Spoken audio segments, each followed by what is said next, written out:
দেখতে দেখতে এবার হযরত উমর ফারুক রাদিয়াল্লাহু তাআলা আনহু খলিফাতুল মুসলিমিন, হযরত উমর ফারুক রাদিয়াল্লাহু তাআলা খলিফাতুল মুসলিমিন হওয়ার পরে এরপরে মসজিদে নববীটা বড় করার প্রয়োজন দেখা দিল।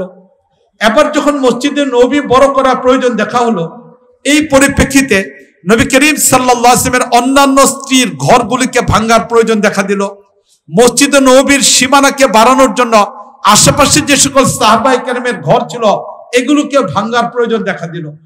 শুধু আয়েশার ঘরটায় বাকি থেকে গেল, কারণ এই ঘরটারে 3 ভাগের 1 ভাগে আয়েশা থাকেন, বাকি 2 ভাগে কবর হয়ে গেছে।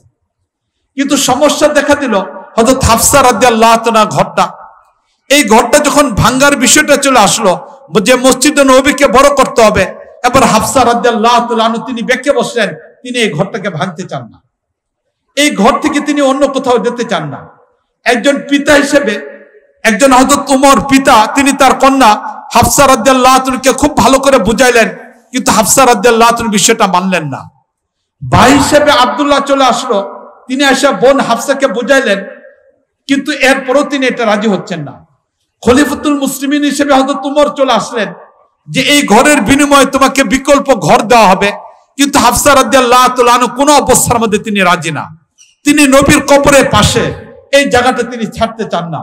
তিনি যতদিন পর্যন্ত জীবিত আছেন এই ঘরের জানালা দিয়েই তিনি নবীর কবরকে দেখবেন, এটা তার জীবনের স্বপ্ন, এটা তার জীবনের লক্ষ্য, এটাকেই সামনে রেখে তিনি জীবনটাকে কাটাই দিতে চান।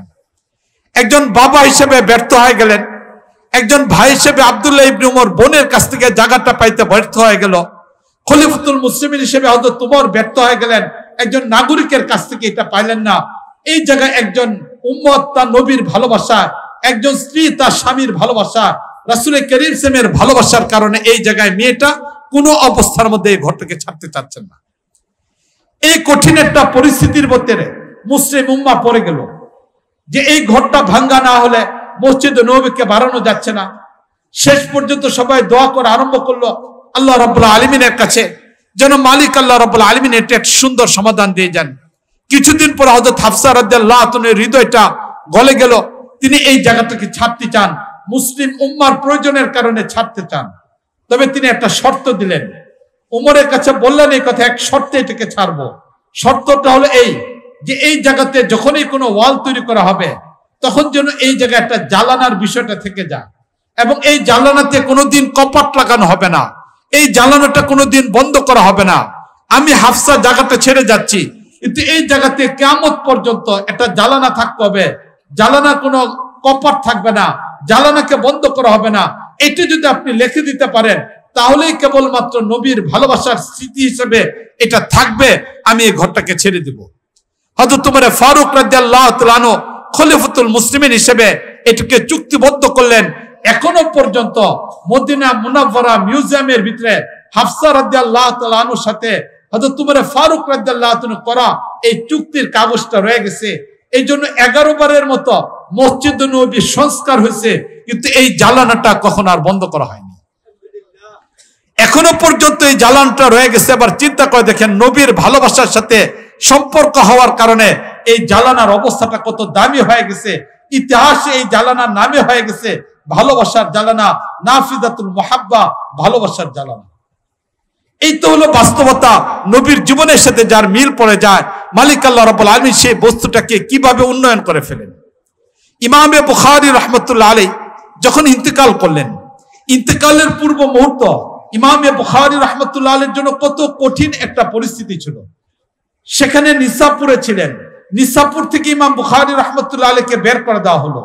ইমামে বুখারী রাহমাতুল্লাহ আলাইহি চলে আসলেন বুখারাতে, সেখানে ইমাম বুখারী রাহমাতুল্লাহ আলাইহি থাকতে পারলেন না, এখান থেকে ইমাম বুখারীকে বের করে দেওয়া হলো। এবার ইমাম বুখারী রাহমাতুল্লাহ আলাইহি তিনি আবার ভিন্ন দিকে যাবেন, এই অবস্থার ভিতরে খরতং নামক জায়গায় চলে আসলো। খরতংয়ে যখন আসলেন, রাত এবার রমজান চলে আসলো, ইমাম বুখারী রাহমাতুল্লাহ আলাইহি সফর মুলতবি করে এবার তিনি সেখানে থাকার সিদ্ধান্ত করলেন। রমজান অতিবাহিত হলো, ওই দিক থেকে বুখারার গভর্নর জানিয়ে দিলেন ইমাম বুখারীকে রাখা যাবে না, এই জায়গা বের করতে হবে। এবার ঈদের চাঁদ উঠে গেল, ইমাম বুখারী রাহমাতুল্লাহ আলাইহির ব্যাপারে ফরমান জারি হয়ে গেল, চলে যাও, বুখারা ছেড়ে চলে যাও। ইমাম বুখারী রাহমাতুল্লাহ আলাইহি চলে গেলেন, রওনা দিয়ে দিলেন, এশার নামাজ পড়লেন, এশার নামাজের পরে তিনি উঠলেন অথবা ঘোড়ার উপরে উঠলেন। কিছু দূর যাওয়ার পরে ইমাম বুখারী রাহমাতুল্লাহ আলাইহির শারীরিক অবস্থা অবনতি হওয়া শুরু হলো। এই তো ইমাম বুখারী রাহমাতুল্লাহ আলাইহি শরীর থেকে ঘাম বের হওয়া শুরু হলো, দুর্বলতা চলে আসলো। খাদেম যারা ছিলেন তারা বিষয়টিকে লক্ষ্য করলেন। লক্ষ্য করার পরে এরপর ইমাম বুখারী রাহমাতুল্লাহ আলাইহিকে ঘোড়া অথবা উট থেকে নামানো হলো, রাস্তার এক পাশে ইমাম বুখারীকে রাখা হলো। আর এই অবস্থায় ইমাম বুখারী দুনিয়া থেকে বিদায় নিয়ে নিলেন। এই যে ইমাম বুখারী রাহমাতুল্লাহ আলাইহি ঘর পর্যন্ত যেতে পারেন নাই, নিজের জন্মভূমি থেকে বিতাড়িত হলেন। ইমাম বুখারী রাহমাতুল্লাহ আলাইহি নিজের সম্মানসূচক একটা অবস্থান, মৃত্যুটা ওইটাও ঠিক মতো হয় নাই। ঈদের রাতে ইন্তেকাল করলেন, চারদিক থেকে সংবাদ ছড়িয়ে পড়ল। এই অবস্থার মধ্যে ইমাম বুখারী রাহমাতুল্লাহ আলাইহি ঈদের দিন জোহরের নামাজের পরে ওনার দাফন হলো। খরতম নামক জায়গায় যখন দাফন করা হলো, মুআজ্জাজ হাজরিন ইতিহাস এটাই দেখলো। এবার একদিক থেকে ইমাম বুখারীকে মাটির নিচে দাফন করা হলো, অপর দিক থেকে ইমাম বুখারী রাহমাতুল্লাহ আলাইহি কবর থেকে সুগন্ধি বের হওয়া শুরু। এবার মানুষ সেখান থেকে মাটি নেওয়া আরম্ভ করলো। এটাকে এবার বিভিন্ন ভাবে সংরক্ষণের ব্যবস্থা করা হয়, কোনোভাবেই পারা যাচ্ছে না। শেষ পর্যন্ত 40 দিন পর্যন্ত এটা ছিল। ওই যুগের উলামায়ে কেরাম আল্লাহর কাছে দোয়া করা আরম্ভ করলেন। শেষ পর্যন্ত আল্লাহ রাব্বুল আলামিন এটাকে বন্ধ করলেন। ইমাম বুখারী রাহমাতুল্লাহ আলাইহি কবরের মাঝে এই ধরনের কাজ কেন হলো? উলামায়ে কেরাম এই কথা বলেন, নবীর জীবনের সাথে ইমাম বুখারীর জীবনটাকে মিলাইছেন, যার কারণে মালিক আল্লাহ রাব্বুল আলামিন এই মর্যাদা দিয়ে দিয়েছেন। ওয়ারাফা'না লাকা যিকরাক, নবীর জীবনের সাথে যার জীবন মিলে যাবে, নবীর যেমন উঁচা হয়ে যা, নবীর আলোচনা যেমন সর্বোচ্চ পর্যায়ে, নবীর জীবনের সাথে যার জীবন মিল পড়ে যাবে, তার জীবনটা এমন একটা মর্যাদাশীল হয়ে যাবে। এই জন্য মুআজ্জাজ হাজরিন, আমাদের প্রত্যেকের উচিত হলো নবী করিম সাল্লাল্লাহু আলাইহি ওয়াসাল্লামের নমুনাকে অবলম্বন করা। নবীকে আল্লাহ রাব্বুল আলামিন পাঠাইছিলেন নমুনা অবলম্বনের জন্য। এই জন্য আমরা যেখানেই থাকি না কেন, যে অবস্থায় থাকি না কেন, নবীর সাথে যদি নমুনা অবলম্বন হয়ে যা, তাহলে মালিক আল্লাহ রাব্বুল আলামিন জাহান্নাম থেকে আমাদেরকে বাঁচাই দিবেন। ছোট্ট আরেকটা ঘটনা আমি আপনাদেরকে শোনাচ্ছি। যে ঘটনাটা শোনাচ্ছি, তিনি নবী করিম সাল্লাল্লাহু আলাইহি ওয়াসাল্লামের খাদেম। নবী করিম সাল্লাল্লাহু আলাইহি ওয়াসাল্লাম যখন মক্কা থেকে মদিনা আসলেন, মদিনা আসার পরে নবী আলোচনা করলেন যে আমার এমন একজন খাদেমের দরকার, যার বয়সটা অল্প হবে, ঘরের ভিতরেও যেতে পারবে, বাইরের কাজগুলোকেও সামাল দিতে পারবে, এমন একজন বিচক্ষণ খাদেমের প্রয়োজন। যখন নবী করিম সাল্লাল্লাহু আলাইহি ওয়াসাল্লাম এই ঘোষণা দিলেন, এই ঘোষণা দেওয়ার পরে ওই যুগের একজন নারী ছিলেন উম্মে সুলাইম রাদিয়াল্লাহু তাআলা আনহা। তার আলোচনাটা প্রায় আধা ঘন্টার মতো লেগে যাবে।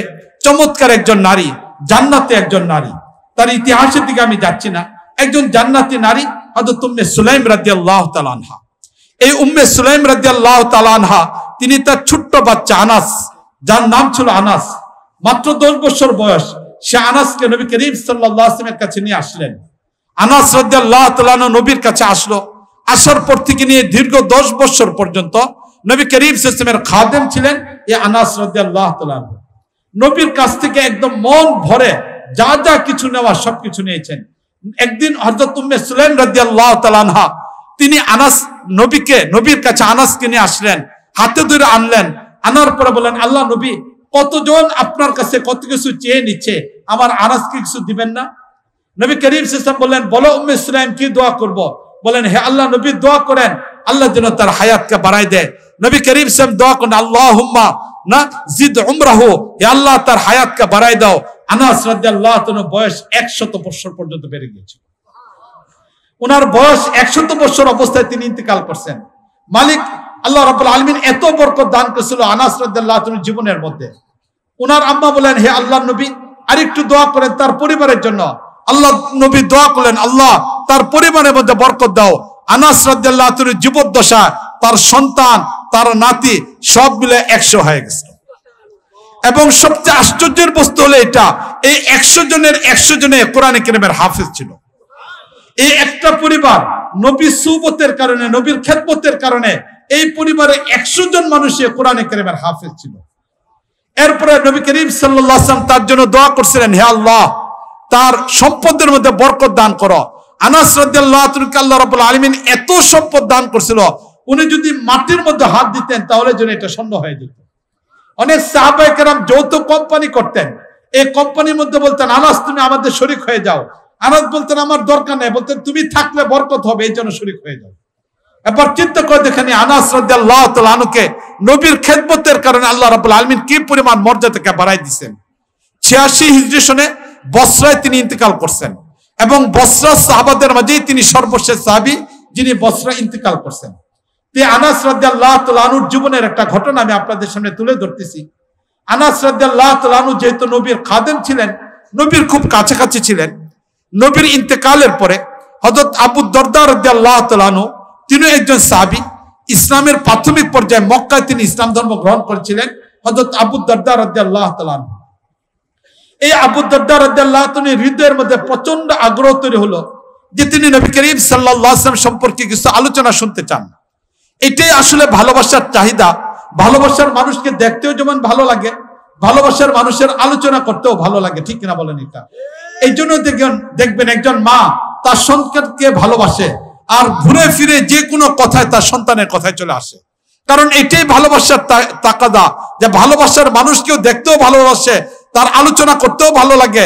এই হিসেবে হযরত আনাস রাদিয়াল্লাহু তাআলা আনহুর কাছে আবু দরদা রাদিয়াল্লাহু তাআলা গেলেন যে তিনি আজকে নবীর ব্যাপারে কিছু আলোচনা শুনতে চান, যাতে করে নবী ইন্তেকাল করছেন, নবীর সেই ভালোবাসার আগুনটা যেন তিনি নিভাইতে পারেন।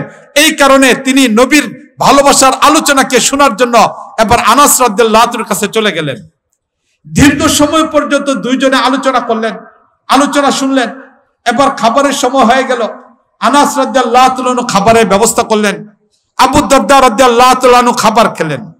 খাবারের পরে যখন হাতটা মুছতে যাবে এমন অবস্থায় আনাস রাদিয়াল্লাহু তাআলা তিনি তার খাদেমকে বললেন যে একটা রুমাল দাও, এই রুমালটা দাও হাত মুছার জন্য। যখন রুমালটা দেওয়া হলো হাত মুছার জন্য, এবার আবু দরদা রাদিয়াল্লাহু তাআলা রুমালটার দিকে তাকিয়ে দেখলেন যে এই রুমালটার মধ্যে ময়লা দেখা যায়, কাপড়ের তৈরি করা রুমাল, এর মধ্যে ময়লা দেখা যায়। তা আনাস রাদিয়াল্লাহু তাআলার দিকে তাকিয়ে আবু দরদা রাদিয়াল্লাহু তাআলা বলেন যে দেখো রুমালটা ময়লা, এটাকে পরিষ্কার করতে বলো। এবার আনাস রাদিয়াল্লাহু তাআলা খাদেমকে বললেন যে এটা পরিষ্কার করো।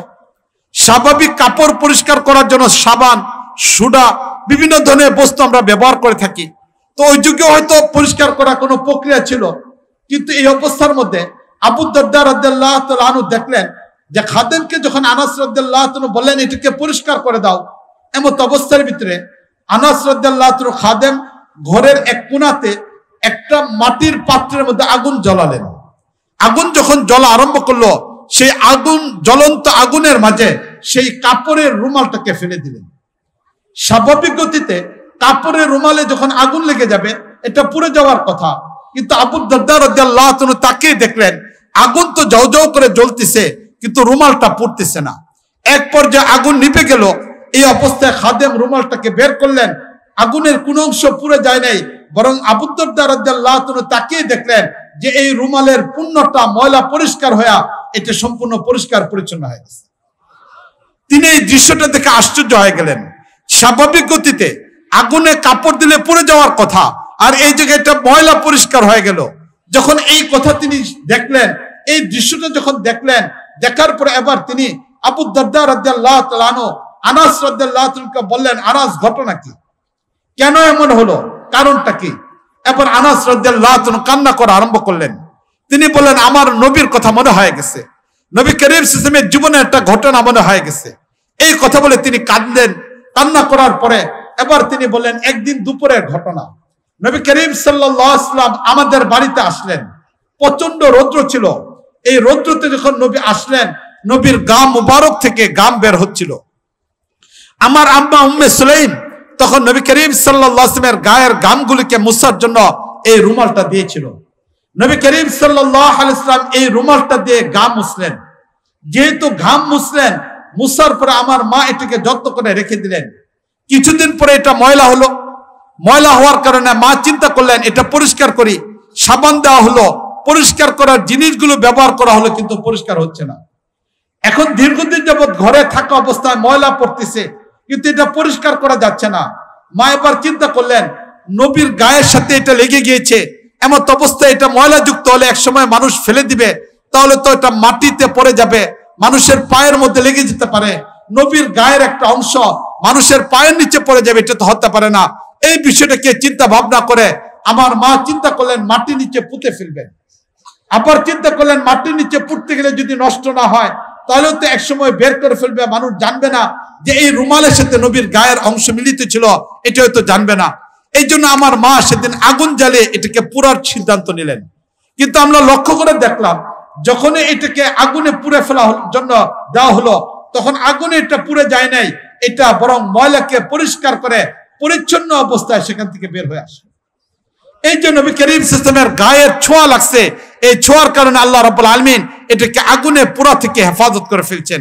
মুআজ্জাদ হাজরিন, এবার বিষয়টাকে একটু চিন্তা করে দেখেন, নবীর গায়ের ঘামের ছোঁয়া লাগার কারণে কাপড় যদি আগুনের সাথে জ্বলে না যায়, কোন একজন ব্যক্তি যদি সেই নবী করিম সাল্লাল্লাহু আলাইহি ওয়াসাল্লাম যার আলোচনা মালিক আল্লাহ রাব্বুল আলামিন সর্বোচ্চ পর্যায়ে নিয়ে গিয়েছেন, ওয়ারাফা'না লাকা যিকরাক, নবী করিম সাল্লাল্লাহু আলাইহি ওয়াসাল্লামের সম্পর্কে মালিক ঘোষণা করছেন, সে নবী করিম সাল্লাল্লাহু আলাইহি ওয়াসাল্লামের সুন্নতের অনুসরণ যদি কোনো একজন ব্যক্তির মাঝে চলে আসে, ব্যক্তি জীবনে, পারিবারিক জীবনে, সামাজিক জীবনে, রাষ্ট্র জীবনে, আন্তর্জাতিক জীবনে, প্রতিটা জায়গায় যদি নবী করিম সাল্লাল্লাহু আলাইহি ওয়াসাল্লামের এই সুন্নতের অনুসরণ চলে আসে, তাহলে ওই যুগের মানুষগুলো কখনো জাহান্নামী হতে পারে না। ঠিক না বলেন? এটা এই জন্য আমাদের উচিত হলো এটা নবী করিম সাল্লাল্লাহু আলাইহি ওয়াসাল্লামের জীবনের সাথে নিজেদের জীবনকে মিলানোর চেষ্টা করি। এছাড়া আমাদের ভিন্ন কোনো পথ নাই, অন্য কোনো তন্ত্র মন্ত্রের দ্বারা কখনো সফলতা আসবে না। মুমিনের সফলতা প্রযুক্তির উপরে নয়, মুমিনের সফলতা ভিন্ন কোনো চিন্তা চেতনার উপর নয়। ইসলাম এবং মুমিনের সফলতা একমাত্র, কেবলমাত্র, শুধুমাত্র আমাদের মালিক আল্লাহ রাব্বুল আলামিন ইসলামের উপর রেখে দিয়েছেন, দ্বীনের উপর রেখে দিয়েছেন। যত তাড়াতাড়ি আমরা মুসলমান এটাকে বুঝবো, তত বেশি পরিমাণ আমাদের জন্য ফায়দা হবে। আর এটা বুঝতে যদি আমাদের বিলম্ব হয়, যা 53 বছর চলে গেছে, এখনো পর্যন্ত ফায়দা অর্জন করা যায় নাই, ভিন্ন আরো 1000 বছর চলে গেল, ইসলামকে বাদ দিয়ে ভিন্ন কোনো পথে যদি আসা হয়, সফলতা কখনো আসবে না। এই জন্য মুআজ্জাদ হাজরিন, আসুন ইসলামকে আপন করে নেই, দ্বীনকে আপন করে নেই, নবী করিম সাল্লাল্লাহু আলাইহি ওয়াসাল্লামের সাথে নিজেদেরকে মিলাই নেই। আল্লাহ রাব্বুল আলামিন আমাদের সবাইকে তৌফিক দান করুন। আজকের এই মাহফিলকে আল্লাহ রাব্বুল আলামিন কবুল মঞ্জুর করুন। এই প্রতিষ্ঠানকে আল্লাহ রাব্বুল আলামিন কবুল মঞ্জুর করুন। প্রতিষ্ঠানের জরুরতগুলিকে আল্লাহ রাব্বুল আলামিন গায়বী খাজানা থেকে পুরা করে দেন। এই প্রতিষ্ঠানের যে উদ্যোগে আজকে মাহফিল শানে রিসালাত, এই শানে রিসালাতের এই সম্মেলনকে আল্লাহ রাব্বুল আলামিন কবুল মঞ্জুর করুন। ওয়া আখিরু দাওয়ানা আনিল হামদুলিল্লাহি রাব্বিল আলামিন।